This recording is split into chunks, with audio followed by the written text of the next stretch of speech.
கேள்வி ஒன்றாக இருந்தாலும் பதில் எப்படியா இருக்கும்? ஆளுக்கு ஏற்ற மாதிரி மாறுபடும். நேரில் வந்துட்டா என்ன பண்ணிடலாம்? எல்லா கேள்வியும் கேட்டு தெளிவாக, அதுக்கு தான் சத் சங்கம். என்னுடைய நோக்கம் எல்லாம் மனிதர்கள் எல்லாம் மகிழ்ச்சியாக இருக்கணும், அவ்வளோதான். கனவுல மயக்கம் வரும்.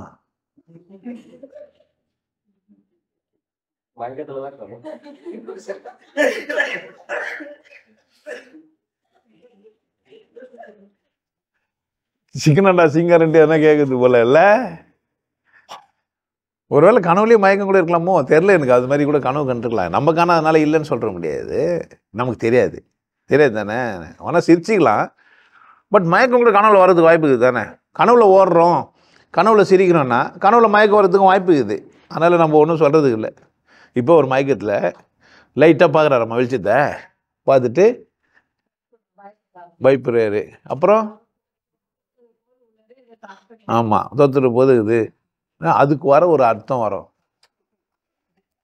என்னாச்சுன்னா நிறைய பைபிள் காலத்துங்கெல்லாம் பார்த்தீங்கன்னா கனவுக்கு பலன் சொல்லி இந்த சிறைச்சாலையில் வந்து ஒரு ஆள் இருக்கிறார். கனவு பைபிள் காலங்களில் அதில் சொல்லியெல்லாம் வச்சுருப்பாங்க, கனவுக்கு பலன் சொல்கிறதுன்ட்டு. நிறைய பேர் கனவுக்கு பதில் சொல்கிறதே கூட பெசாத ஒரு காசை போட்டு கனவு பலன் சொல்கிறேன்னு சொல்லி ஒரு உட்காந்துக்கலாம் போல. எங்கன்னா நான் ஒரு பலனும் சொல்ல முடியாது அது, ஏன்னா கனவு யாருதே. ஆனால் எனக்கு ஒரு பலன் இருக்குது. இப்போ ஒரு கொஸ்டின் வந்துச்சு, என்ன பண்ணலாம்? ஒரு 10 நிமிஷம் ஓட்டலாம், அவ்வளோதான். எதுவுமே லாஸ் கிடையாது என்னை பொறுத்த வரைக்கும் பிரச்சனையே எதுவுமே இல்லை. ஏன்னா எல்லாமே எனக்கு என்னதான் வர்றதான் வாய்ப்பு தான்.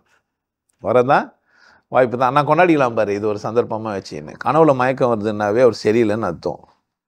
அதை வர பார்த்து பயந்துக்கிறாருன்னா ஏதோ தப்பு செய்கிறாரு, திருந்தி பார்க்கணும். அவருக்குள்ளே ஏதோ ஒரு குற்ற உணர்வு இருக்குது, எதையோ அவர் என்ன பண்ணுறாரு, அது பயப்படுறாருனாக்கா. கனவுல நம்ம பயப்படுறோம்னாக்கா நம்ம ஏதோ தப்பாக செஞ்சுருப்போம், இல்லை தப்பாக செஞ்சு தான் நினச்சின்னு இருப்போம். அதனால் நம்மளால் தூக்கம் ஆழ்ந்த உறக்கத்துக்கெல்லாம் போக முடியாது நிறைய பேர். ஏன்னா பிரச்சனைகளை நம்ம தப்பாக செஞ்சிட்டோம்னா என்ன பண்ண முடியாது, ஆழ்ந்த உறக்கத்துக்கே போக முடியாது. அதனால் அவர் அந்த மாதிரி கனவு கண்டுக்கிறாரு. அவர் என்ன பண்ண அதை சரி பண்ண போகிறோம்.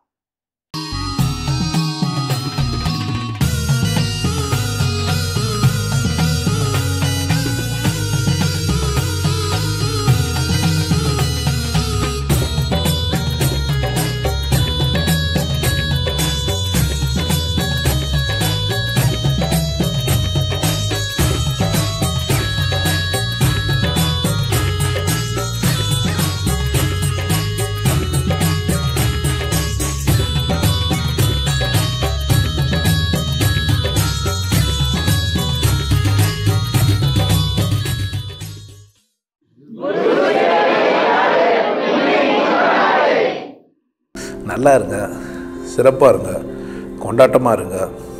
உங்களை நீங்கள் மதிப்பு மிகுந்தவராக மாற்றுறது உங்கள் கையில் தான் இருக்குது. நல்லா இருங்க. நான் ஒரு வாய்ப்பு, என்னை பயன்படுத்திக்கலாம். நல்லது.